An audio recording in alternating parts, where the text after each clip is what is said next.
And joining me now from Toronto is the Minister, Marco Mendicino. Thank you so much for joining us on the CJN Daily. Thank you for having me, Ellen. Well, it's good to talk to you in the wake of the weekend attack in Texas. I want to ask, how did you hear about the news, and what was your first reaction? Well, I think like many Canadians, I saw the news break online. I got a notification that there was a number of hostages that were being held in a synagogue in Colleyville, Texas, which was extremely disconcerting. And then watched the news very carefully and closely. I also got a number of calls from community leaders, including our friends at CJA, who wanted to be sure that I knew, and I got pings from friends and colleagues, as well at friends of Simon Wiesenthal and B'nai B'rith. So there was a lot of outreach. I will say that it is a very tragic and harsh reminder of the ongoing incessant attacks of anti-Semitism that the community faces around the world. And look, they take many different forms, including here at home on Canadian soil. But there is a particular shocking of the conscience that we all feel when those attacks occur in a house of worship, in a synagogue, and frankly, anywhere where people go to congregate, to pray, to reflect in peace. And I think we're all relieved collectively that the hostages were ultimately able to get out. But it just is a real moment for us to redouble our efforts, to remain vigilant, and to continue to do what we need to do as a government to fight anti-Semitism in cooperation with the community, and we will do that. All right, well, we're going to unpack that a little bit. You know, you've been in discussions, you personally, but the government as well, even before Texas, with Jewish organizations about broadening security, protection, financial help, right? Even at the Anti-Semitism Summit in July, which was announced $8 million for SIP grants. But how, if at all, is this Texas situation making these requests move a little bit to the front of the line, if at all?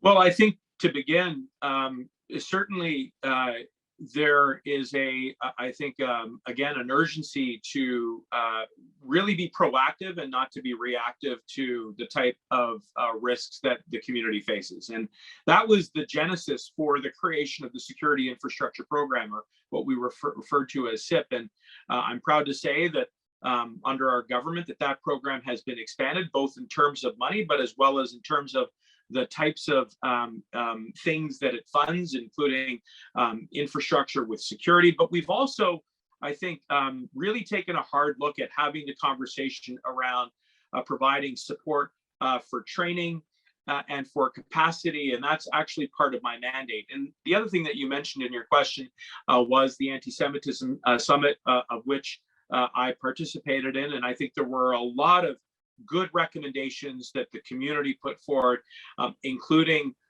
continuing to invest in SIP, but also making sure that we proceed with the implementation of the definition of IRA,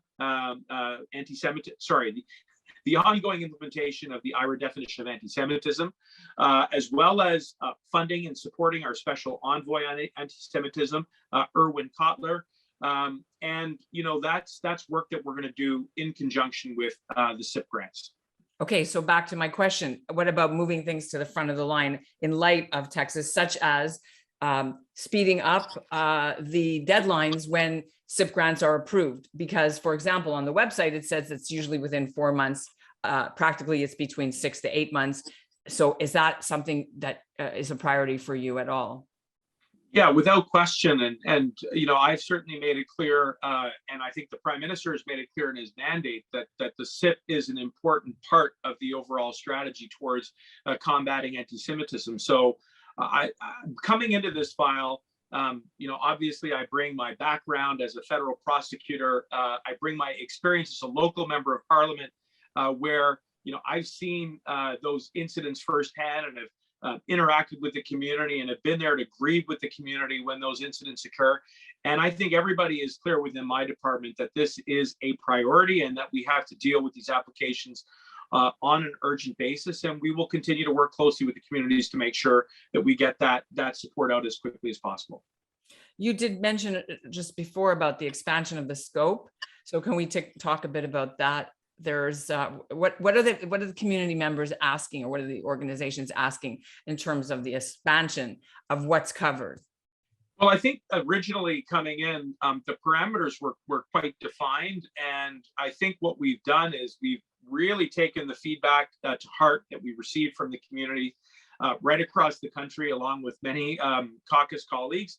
And so we've shown more flexibility on the type of equipment that we fund, on where within the community we fund it, particularly around the structure of the facility, be it a school or be it a synagogue.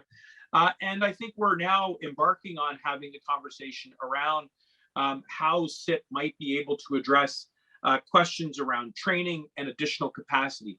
Now, I will point out those are not easy questions to navigate because as is the case with any government initiative, there is a finite universe of resources.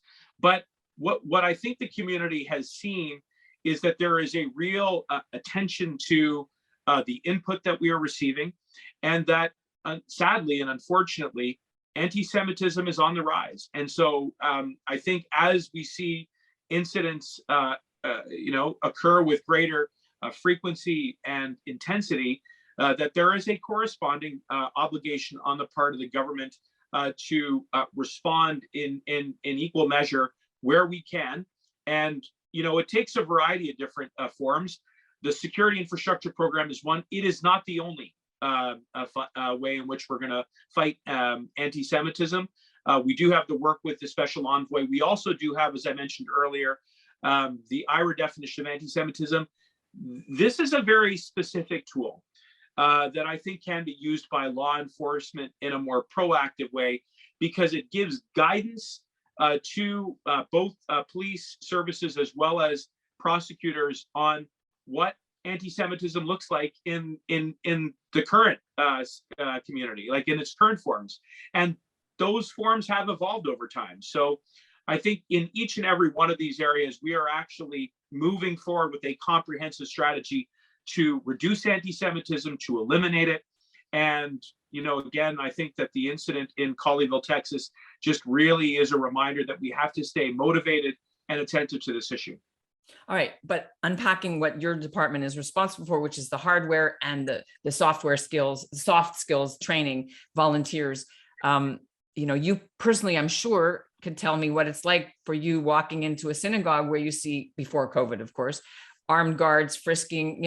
About all these things and what we don't see, which is the cameras and all that. But the question I have about what SIP and other grants and other hardware can do is that a lot of these buildings have already got all this stuff, right? So what's missing is what I want to hear how you feel about this, which is the training of volunteers and the possibility that CEJA has asked for, which is basically something like the UK has, which I'm sure the Community Trust, where they have personnel and training and volunteers. So there's money for, the hardware, but then there's money for people. So you're quite right that having gone to synagogue now, almost as much as I go to church, to be honest, there is a difference in the experience. When I go to church, you don't see the same degree of security around church as you do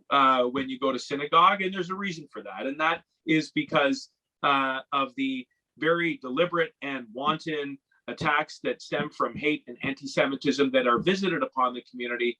And that is just something that I keep very much top of mind when I am with the community, and when we are trying to really bring to fruition the tangible benefits of the programs that we put in place. So you're quite right, and I do make that point when I am with the community, especially when I'm in synagogue.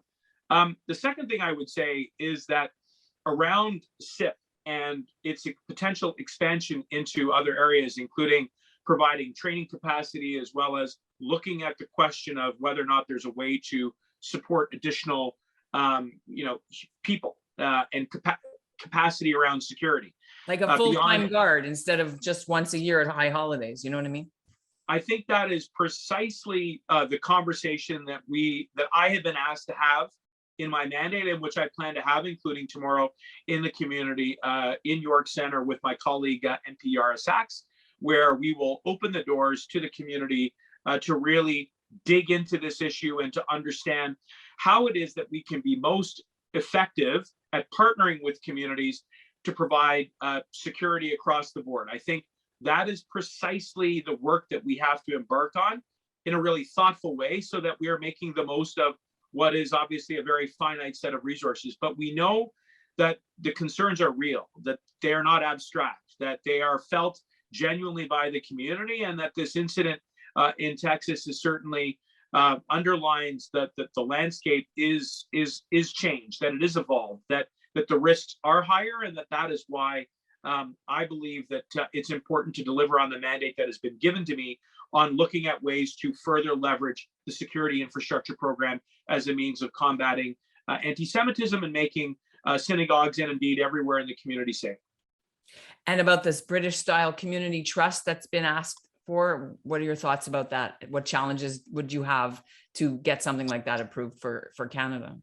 Well, I think we should hear the community out, and I think we should look at all models that have been used in other jurisdictions where there are, similar concerns around anti-Semitism and violence. And, look, I would just say that the record of this government in listening and in taking that feedback and really going away and being creative as much as possible is, I think, strong. And that is because you've got people not only who are thinking about it very carefully, but that who actually genuinely care. And I think this is where it's so important for political leaders right across the spectrum to name these incidents for what they are, and to be very clear-throated about it, and to label anti-Semitism and to call a spade, and not to in any way equivocate from these incidents, because that's precisely what those who would try to visit upon the community, anti-Semitic acts and hate want. They want us to stay quiet. They want people to sort of to step away. And I just think that would be wrong. And so I think at the very commencing of this exercise, we have to stand together in solidarity with the community, call out anti-Semitism, and then redouble our efforts to work with the community to take the concrete steps that are necessary so that we eradicate it and make sure that people can practice their faith and pray and go to school and go to camp and go to school in an environment that is safe. And that is what my mandate is, and that's what we're going to keep working towards. Do you have just to end off, do you have a time frame for when those conversations need to be held, and when we'll see, is there going to be kind of a policy announcement or some kind of paper produced? Like, what are we waiting for? What are we going to look for? Well, I'm certainly not waiting. And, I think one of the things that I certainly cherish is my friendship with the community. And so I'm always having these conversations with community leaders, with my constituents, with, family, relatives, and neighbors. So these conversations are ongoing. And I think as far as taking those next concrete steps on how we move forward with the security infrastructure program, the deployment of additional resources to support Erwin Kotler, our special envoy, and then finally just actioning the recommendations coming out of the anti-Semitism summit around the definition of IRA, that all of these things I think we need to be doing concurrently and with great urgency, because we see that, sadly, that the incidents of anti-Semitism are ongoing and they're rising, and we need to just really be focused and vigilant. Great to talk to you, Minister. Thank you so much for being on the CJN Daily. Always good to be with you, Ellen. Take care.